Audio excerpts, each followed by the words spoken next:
Assuming we may have public comment at this point. Is there any public for comment? Nope. Okay. Can we have a motion to approve the meeting minutes from Thursday, June 4th?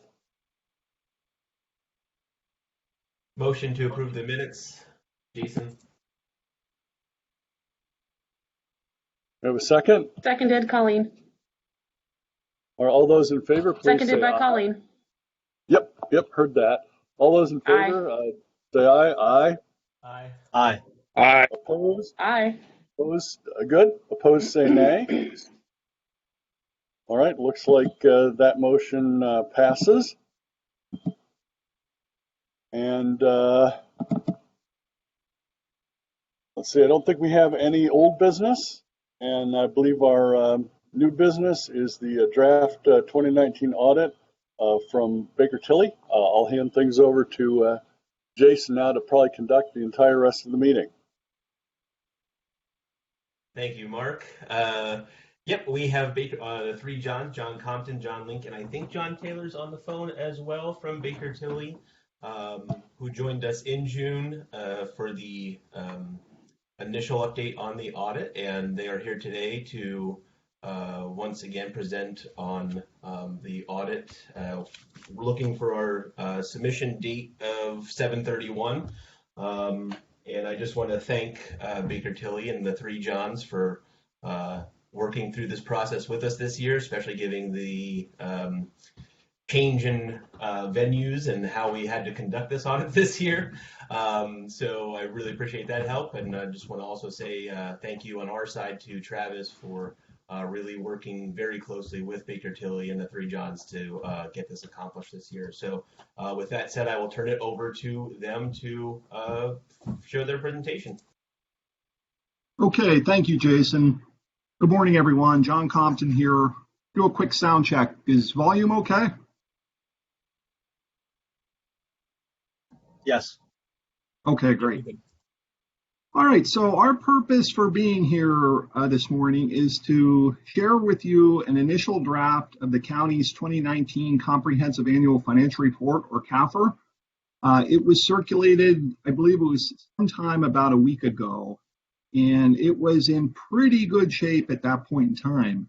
I'm sure as you kind of worked your way through it, you had seen several items that were highlighted or some open areas. Those have been coming through here over the past week, and I think at this point we have, if not a 100% complete version of the CAFR, it's pretty darn close. The original due date for this report would have been June 30. The county received a 1-month extension through GFOA, and that's quickly approaching. As Jason had indicated, we've got until July 31st to get this kind of finalized and filed. Thankfully, it's an electronic filing process, so there's not the days of having to get things notarized and FedExed and so forth are largely behind us. We think we're in pretty good shape at this point in time. We wanted to get a draft out to the Finance Committee as soon as possible so that you all had an opportunity to kind of look through it and give us some feedback. And I think we still have time. We'll defer certainly to Travis and Jason in terms of what our drop dead date is for final comments. But all things considered, really good shape at this point in time. We thought what we would do this morning is kind of walk you through some real high level points of this. My take on the county's financial position, the results of your operations, it was a pretty good year in 2019. It seems kind of frivolous to say that in today's environment with all of the issues we're dealing with. But from a financial position standpoint, the results of your operations, from a budgetary standpoint, the performance of the county's pension fund, it was all positive in 2019, and that certainly makes this process easier. So that being said, the CAFR is part of a larger annual audit we refer to as the single audit. The single audit consists of both a financial piece and a federal compliance piece. The CAFR that you have before you today is the financial piece of the single audit, and the compliance piece, which focuses on the county's compliance with your federal financial assistance program. That's not due until December 31st of 2020, and we will be kind of wrapping that piece of it up shortly, but today's focus will be on the CAFR. There's a lot to this CAFR. It's well over 120 pages. Assuming everyone has a copy, I'd like to initially focus on page 9. And for those of you who don't have a copy in front of you, I'll do my best to kind of cover what you need to know. Excuse me. So page 9 is the independent auditor's report. The audit process culminates in the independent auditor providing an opinion on your financial statements.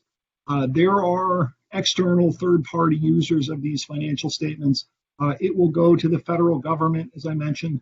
It will go to the Commonwealth of Pennsylvania.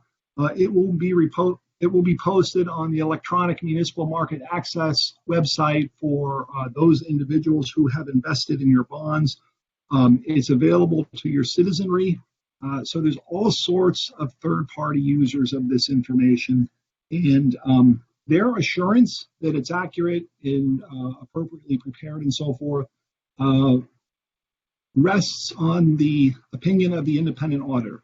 So our process is to gather evidence to assure ourselves that indeed the cash, the investments, the receivables, the payables, the revenues and expenditures and so forth are fairly presented in all material respects in accordance with generally accepted accounting principles. So in our opinion, we provided what we refer to as an unmodified opinion on the county's financial statements. That's the highest level of assurance that we can provide as auditors. And it means without exception, in our opinion, the financial statements are fairly presented in accordance with this body of work we refer to as generally accepted accounting principles. There is a governmental accounting standards board, the so-called GASB. It issues accounting pronouncements for state and local governments. The county follows those pronouncements, and the GASB has been pretty prolific here in recent years in the sense that they've been issuing these new standards. Due to COVID-19, the GASB issued a standard number 95 in, I believe it was April of 2020, indicating that it was deferring a lot of these standards. There we go. I see someone's putting our opinion on the screen there. Thank you. But suffice to understand that there is this governmental accounting standards board, and we need to kind of keep pace with it in terms of the manner in which we're preparing our financial statement. I will say, to achieve an unmodified opinion on your financial statements in this day and age, it's no small accomplishment. These standards are very complex. There's a number of high hurdles that you need to clear in order to get to the point where your financial statements are prepared in accordance with generally accepted accounting principles. So you should be proud of that. That's something, it shows good stewardship. The fact that the county takes its financial reporting process one step further and prepares this comprehensive annual financial report. You're doing, as a governing body, all of those types of things that one could expect of you and more as it relates to this process. So, page 9, unmodified opinion on your financial statements. And again, that's something you should be proud of. Pause there for a second. Any questions on the independent auditor's report?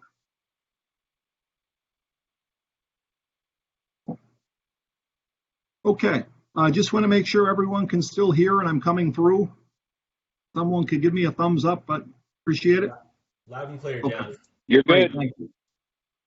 Okay, next part of the CAFR I would like to emphasize, it appears on pages 11 through 21 of this document, and it's what is referred to as a management's discussion and analysis. The Governmental Accounting Standards Board, in its statement number 34, it goes back to, it would have been effective early 2000s, probably 2003, 2004, required for the first time that state and local governments provide this narrative introductory piece to your financial statements. The intent is such that the average person, your average citizen, can pick up your CAFR and kind of read this MD&A and get a pretty good understanding as to what for shape the county is in financially and what took place over the past calendar year. So I think in the initial draft that was sent out, there were some open pieces to that MD&A. It has since been finalized. I think just this morning we had some back and forth with the controller's office, and we have the final version of that now, and we'll certainly make that available to this finance committee. But I would encourage you, if you don't have the time or the inclination to read through the 120 some plus pages of this CAFR, the MD&A is a really good kind of Reader's Digest version of the county and its financial position. So, you know, we would encourage you to spend a little bit of time with that. Okay, moving on. Page 25, the county uses what we refer to as fund accounting to manage its operations. It's a methodology that not-for-profit entities and governmental entities both use. It provides a means of kind of partitioning your different programs and operations within an accounting system. And I'm sure you're all aware of that. The county's general fund is your main operating fund. It's the fund in which most of your activities occur, and it's really the fund over which you have the most control of your activities from a budgetary standpoint. One measure of how well situated a government is its general fund balance, or the amount that you have kind of in reserve that's available for use in future periods. On page 25, the county's general fund balance at December 31st, 2019 was $13,913,825. That's the second number from the bottom of the first column if you're trying to find it. There's a lot of columns and a lot of numbers on that particular page. But the general fund balance in total was $13.9 million, $9.1 million of which is what we refer to as unassigned, or it's not restricted or committed or assigned or earmarked in any way, shape, or form. Now, in terms of trying to put that in context, it's good business practice to have some form of reserves for a rainy day or for these unexpected periods such as, say, COVID-19, these things that just kind of come out of the blue where your revenue streams could be affected. The Government Finance Officers Association has a series of best practices, and its best practice as it relates to the level at which a general purpose government such as Centre County should maintain its general fund balance is approximately 2 months worth of operating expenses.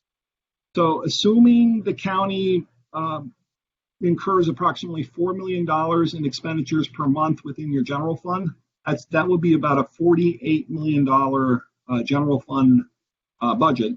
So, you know, we would need to adjust that one way or another depending upon what your 2020 general fund budget is. But assuming roughly $4 million per month, you would have, that would be a need for about an $8 million fund balance, and you're at about $9.1 million unassigned. If we were to further add to that your restricted fund balance and non-spendable fund balance and so forth, it's considerably more than that. But just kind of focusing on that unassigned piece, you're about $1.1 million above where GFOA would recommend. So that's, you know, from our standpoint, your general fund balance is sound. We think that most analysts looking at this would, in all likelihood, agree with that. So no concerns in that regard. You've got a good financial position as of December 31st, 2019. And, I don't know this. Does the county have a general fund balance policy?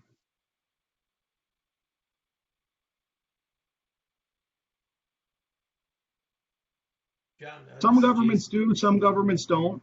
That would be the sort of thing where there would be a policy in place indicating that you would strive to maintain your general fund balance at a certain dollar level.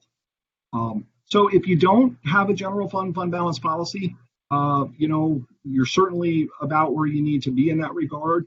And that might be something you would want to think about. And we can certainly provide examples for general fund balance policies. Hi, John. If I believe we have one. I have seen one discussed at previous finance committee meetings. This is going back probably several years. Okay. Since it's been more healthy, I don't know that we've actually reflected it or looked at it much. But if we could find our most recent one and have that on the next agenda, I think that would be a really good move at this point, just because the assumption is going to be we are going to be dipping into that most likely in 2020 for this budget. And we'd want to be aware of what does our policy state. And this is more of a prospective look, but we would want to be aware of what that says and maybe make adjustments if need be, because we are going to need to tap into it. And it will be helpful to know what our parameters are. So anyway, that's more of a message for the board. And then that would be helpful in future audits that you could be able to utilize that and look to that. But so I don't know if Jason or Tom would have a copy, but that would be terrific if we could look at that. Yeah, Mike, Okay, that's a very good point. That's a very good point, Michael. Let's make sure that's on the next agenda. We'll probably may have to alter it to be a little more flexible, because it's possible that toward the beginning of next year in 2021, we may be chewing through a large fraction of $1 million a month just to keep operations going while we await state funding and state decisions. And Mark, This is Steve. Traditionally, I think GFOA had a range, and we've always been on the higher end of that range. I think that's also the problem you want to have. I'd much rather have more money in the reserve fund than not enough. So I think we've always tried to strive to stay on the top end and above the actual recommendation. And I feel confident that where we are today reflects that in a very positive manner. Correct, Steve. That is great. I just think that if we say we need to have some sort of minimum percentage, we might want to add some sort of exception for the county operating under emergency declaration or something of that nature.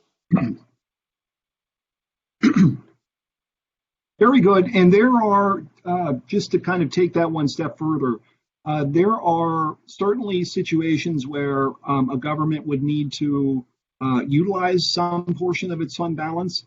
And in those situations, there are scenarios where you could implement what they refer to as a fund balance replenishment policy, where if let's say, your fund balance policy was to maintain 2 months worth of operating expenditures, and you go below that in any certain year, then you would develop a plan to kind of work back toward that level that you had set previously. But again, that's called a tax increase, and I don't yes. think you can set a policy for that. Well, that's that's practically speaking, yes, sir, you are correct. But again, from our standpoint, at December 31st, 2019, absolutely the county had a healthy fund balance. Moving on quickly to page 28. Page 28 addresses the general fund budget versus actual. It's kind of a top-level summary for the year. And in total, the county finished 2019 with a $434,000 surplus. That is, your revenues exceeded your expenditures by $434,000, whereas you had the original budget plan was a break even. plan, but the final end results, revenues exceeded expenditures by $434,000. That's roughly about 1% of your budget. It worked out to something like 0.0094%, somewhere in that neighborhood. So you budgeted very closely. The end result was positive, and that surplus for 2019 would fall directly through to your fund balance. It would add to the general fund balance for 2019. So again, as I mentioned at the onset, we would view that as a positive. Looking through, there's more detail toward the tail end of the CAFR that goes into the budget in more detail. And one of the areas that definitely stuck out was at the prison. There was about a $729,000 positive budget variance. That was one of the items that caught my eye as I was looking through that detail. And it would have factored into this surplus here for sure. But otherwise, there are many revenue and expense line items where we either exceeded or came in slightly under budget. But the end result is a positive $434,000 surplus. Last thing I wanted to touch base on here this morning, everyone, is on page 34. Page 34 presents essentially the income statement for the county's pension trust fund. It's formally called the Statement of Changes in Net Position. And looking there on page 34, the fourth number up from the bottom in the first column of that page indicates that the pension trust fund had an overall increase in net position of $18.2 million. That brings the total net position of the plan to $122 million at December 31st, 2019. And just kind of looking through the details there, the county, as the employer, contributed $2.3 million to the plan. Plan members contributed about $1.5 million. And the real wild card within these types of funds scenarios was the investment return. It was a good year in 2019. Your total investment return was $21.6 million, and that's net of $432,000 in investment expense. Your annual return was approximately 19% for that fund for 2019. And what strikes me in looking at the county's pension fund is it's all but fully funded. The details, some of the supplementary information within the CAFR would indicate that you're about 99-point-something% funded. That's pretty rare for a municipal pension plan, a single employer defined benefit pension plan, to be that well funded. So, normally that's something most counties are struggling with to some degree. But certainly in Centre County's case, it was a good year for the pension trust fund, and the fund is darn near fully funded. And not many municipalities can say that with this type of pension plan. So there's obviously much more to this CAFR. In the interest of everyone's time here this morning, we'll kind of stop there and see if there's anything in particular the Finance Committee, the commissioners, the controller, treasurer would like us to go into in more detail. Otherwise, we've got a little bit of time yet to continue to fine-tune this, with the goal being submitting this to GFOA by July 31st, and we think we're in pretty good shape at this point in time. So Jason, we'll turn it back over to you, and happy to address any further questions anyone might have here. Sure. Thank you, John. Thank you again for being here today and presenting this, and especially while you're on your vacation. Glad to do it.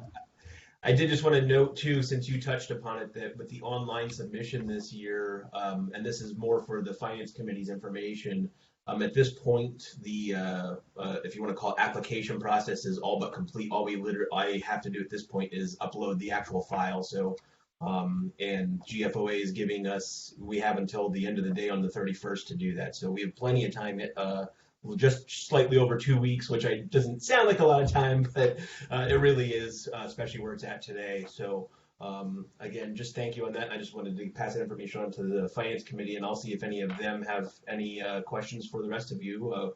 We've certainly been working with you fairly close throughout the whole process, so this is a time really for a lot of them to ask any questions they might have.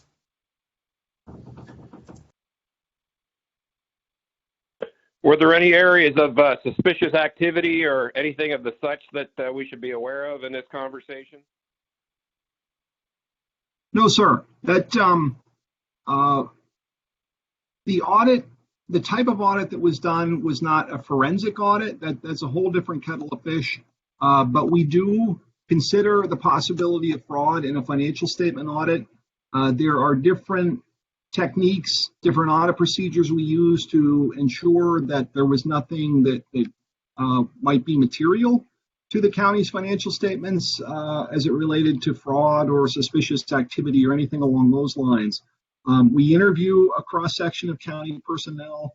We do certain audit procedures to address scenarios where individuals might be trying to override controls, posting bogus journal entries, things along those lines. But there was nothing that came to our attention that we feel we should mention to this committee, and it's a good question. And continue on Commissioner Dersham's good question. Are there any changes in county policies that you might recommend to reduce chances of fraud, misrepresentation, or suspicious activity? Mark, we will issue what we refer to as an audit results document when everything is said and done that has numerous recommendations in there related to cybersecurity and things that the county can do to kind of tighten up controls as it relates to that side of things. We don't have that ready today, but that when everything is finalized, that will be part of the document that we submit to the Finance Committee. So yes, sir, we will have. It's kind of casts a wide net. It covers everything from pending accounting principles to things the governing board can be considering as it relates to overseeing the financial reporting process, cybersecurity, enterprise risk management. There's a litany of recommendations that we'll have for you. Not to say that from our standpoint, we believe Center County is a best practice organization. We think that the controls and policies and procedures that you have in place currently are very good and are doing a good job for you. But in this day and age, everything is changing so quickly. Our recommendations will be things to consider, things that you will need to kind of weigh the cost benefit scenario as far as whether you want to implement them or not. So we will have recommendations, just kind of differentiating a recommendation from a finding. If we have any findings in the audit, and I don't believe we do at this point in time, those would be included in, I mentioned earlier on this morning, this single audit report, and that a portion of it is financial and a portion of it is compliance. The compliance piece will contain any findings. And John Link or John Taylor, I don't think we have any findings for 2019, but correct me if I'm wrong there. Nope, currently we do not. Okay. So no findings to report. There will be recommendations. Those will be included in a different document from the CAFR that is yet to come.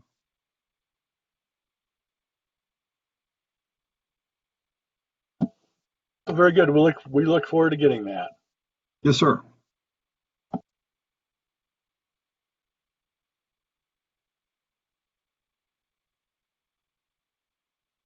Okay, I guess there's not any other questions for you then, John. Okay, thank you, Jason. Appreciate everyone's hard work on this process.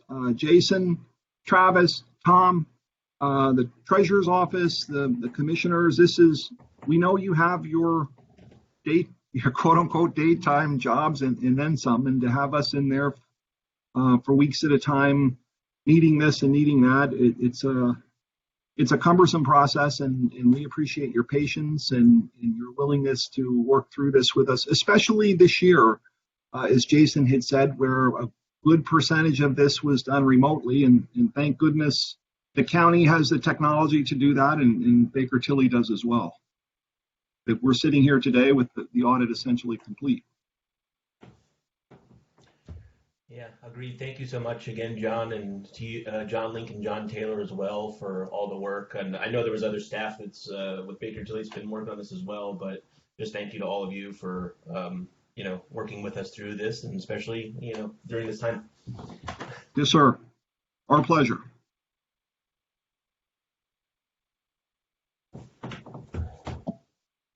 I think I'm going to turn it back to Mark now for the next agenda items on our meeting.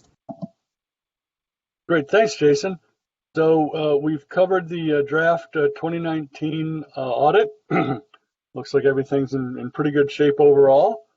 So now I think we move on to our open discussion, which is the organization of the Finance Committee.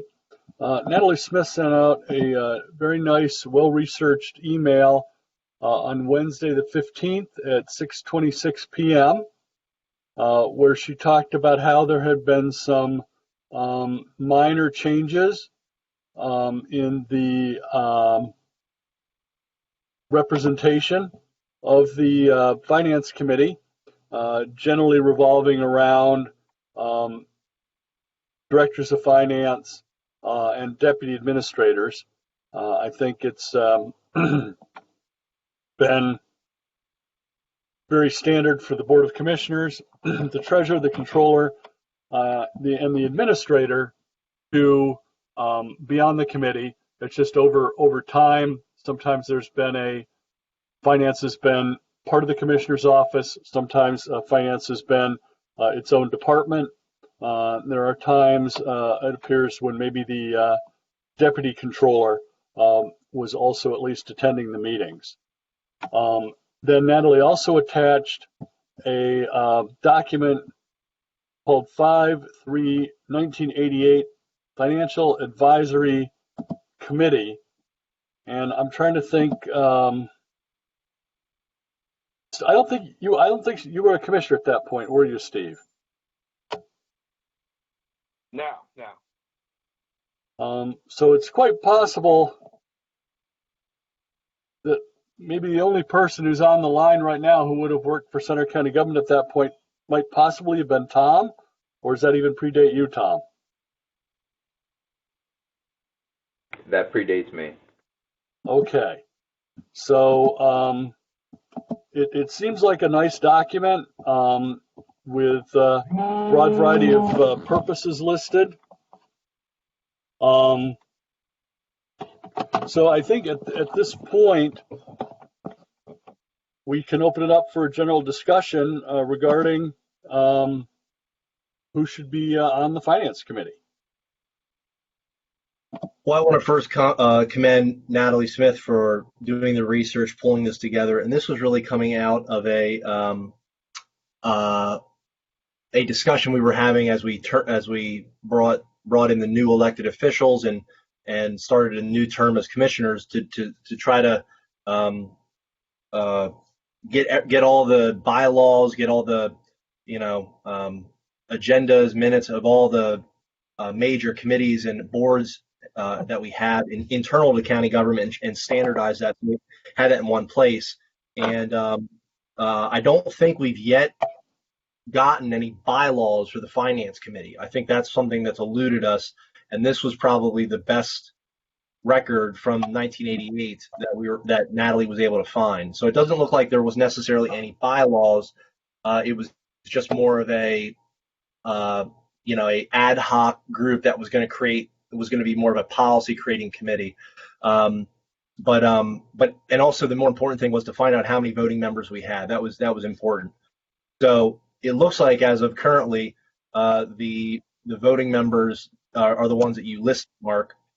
And I think part of the purpose of the discussion would have been to try to finalize that. So we would take an action or some sort of acknowledgement of who are the voting members of this committee. Anybody's welcome to attend public meeting.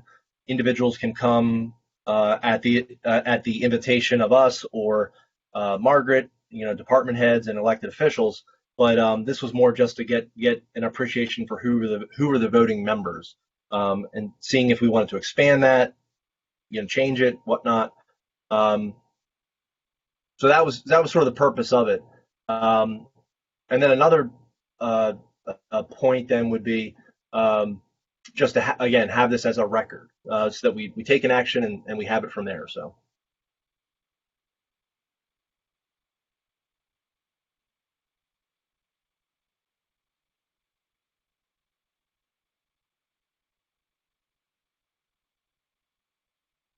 Does anyone else want to weigh in on the topic? What does the what's the group's thoughts on perhaps a person from the controller's office, one of the deputy controllers, or possibly the county administrators being part of the established committee?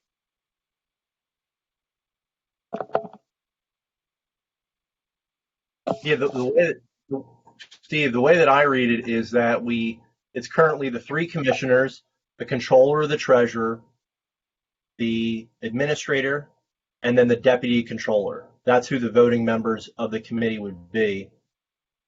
Oh, okay, I did not realize that those two were actually included. I thought if they are already part of the conversation, No, I'm sorry if I didn't list them, but prior when I was talking, but that would be it. So you'd have those people on there, which I'll just share my thoughts. I think that's a good contingent, and I think that works for right now. But I don't know if, and again, I don't think this was going to be a big drawn out discussion. I think it was more about just us all understanding who was on the committee and seeing if we wanted to change it or adapt it. And of course, our controller does not yet have a deputy controller in that position, but once that person would be hired and brought on, they would be a voting member of this group.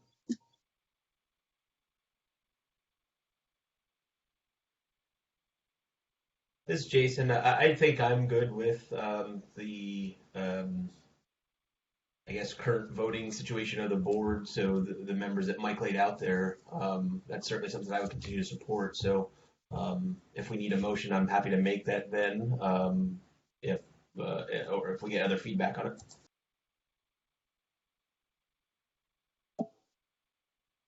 All right, we have a motion on the floor. I think if we get a second, then we can go and have some additional discussion.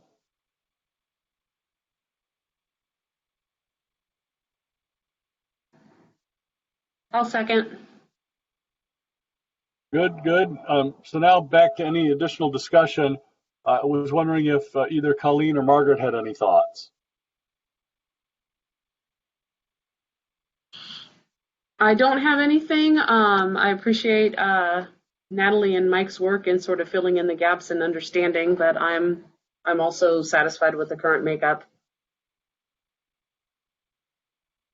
I would appreciate the clarification. This is Margaret, because we have over my tenure here kind of bounced back and forth about who the voting members were comprised of. So good to have clarification around this today. All right, any additional discussion about the motion clarifying the voting members of the Finance Committee? So just for the record, we have the commissioners, three of us, treasurer, controller, administrator, director of finance, and deputy controller. So that would be a total of 8 individuals as voting members. Are we missing anybody? The only additional one I can think of is there were times when the deputy administrator and sort of the finance person wore the same hat. Right. And so that would, blur the lines there. But I just wanted to make sure the motion from Jason was those 8 individuals. Correct. Okay, super. Thank you.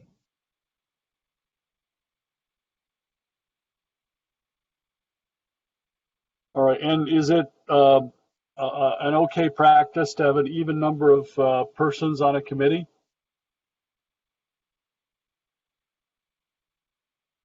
I think so. Okay. Yeah, as long, I mean, I don't think there's going to be too many contentious votes. If there are, a 4-4 vote would basically be a no. So essentially, what we're doing is we're saying, in order to pass anything, it would be a 5-3 vote. Generally speaking, the types of issues that we vote on have to be reviewed at another level as well. So I don't know that the final answer lies in the Finance Committee itself. True. Well, except for policies, if there was a development of a policy regarding, for example, general fund use or a general fund policy, I think it would be an appropriate place. It would be appropriate for this committee to take place on it because you're basically having input from controller, the administrator, treasurer. Everybody is in the mix on it. So I think there would be some things that would come out of this group. And actually have come out of. Well, you can formulate all the policies you want at the Finance Committee level, but ultimately it's going to be kicked up. The actual implementation of what's going on is actually going to be kicked up a level or so. So I understand what you're talking about, but from a practical standpoint, the buck doesn't stop at the Finance Committee level. What the Finance Committee says and what somebody else, perhaps the Commissioner's office, or even a salary board, they don't have to abide by that. So just a thought for you.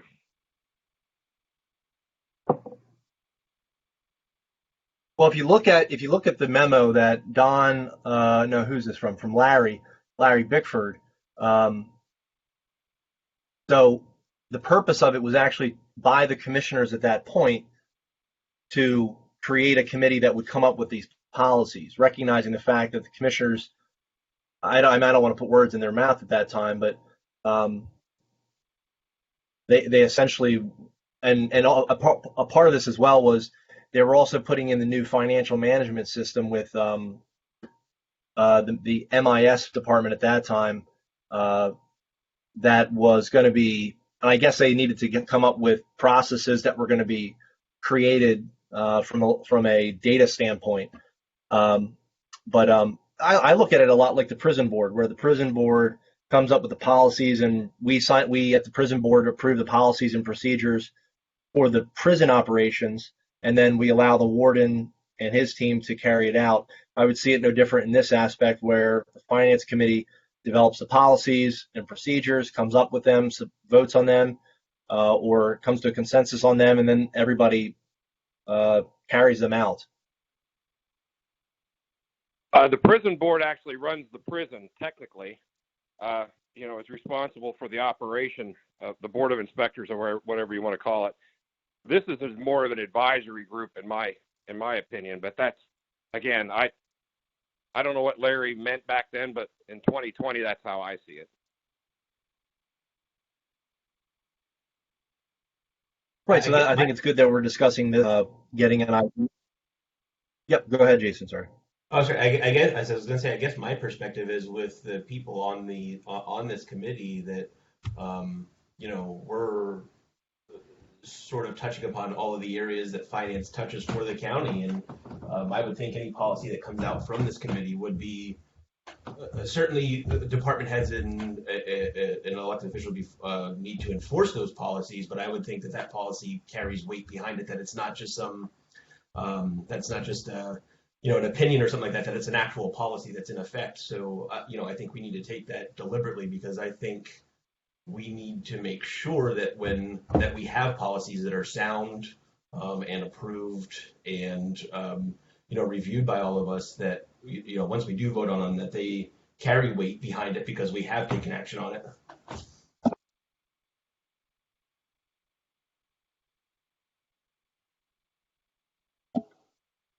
All right, any further discussion on the voting members of the Finance Committee?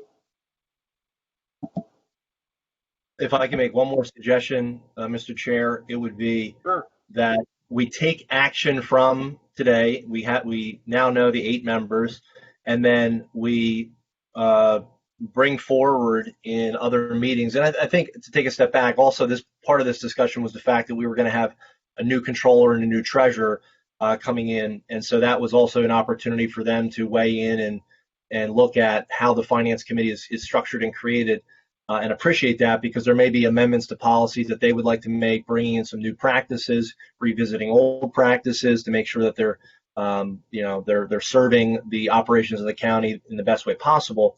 That this would be an opportunity for them to do this, and this forum would be an opportunity for them to say, I'd like to change this financial practice, or I think we could update it, and we as a board of commissioners could be aware of it, 2 cents in, and we could all develop something from a consensus basis. So I think today, if we just get the 8 people that are going to be doing that process, I think that's helpful. And then as we bring policies forward and re-examine the old ones, that would be terrific. So at a future meeting, I would suggest after we take the action today, we start to look at some of the policies and bring those forward for re-examination. I think that would be a healthy thing to do. So that's my view. That was my suggestion. And again, we can go from there in August and September and future months. So not to belabor the discussion, but that's part of the thinking as well. All right, any additional discussion? All right, hearing none, all those in favor of Jason's motion for the 8 voting members of the Finance Committee, approve that motion by saying aye. Aye. Aye. Aye. Any opposed, please say nay. All right, motion carries unanimously. Back to the agenda. Unless Natalie or Margaret have anything, I don't think we have any additional announcements for the committee. So can we have a motion to adjourn? So moved. Second. All right, all those in favor of adjourning the meeting, do so by saying aye. Aye. Aye. Aye. And opposed, nay. All right, the ayes have it. Finance Committee is adjourned. I'll hear and see more of you here in just a few minutes. Thanks, everyone. Thank you, everyone. Have a good day.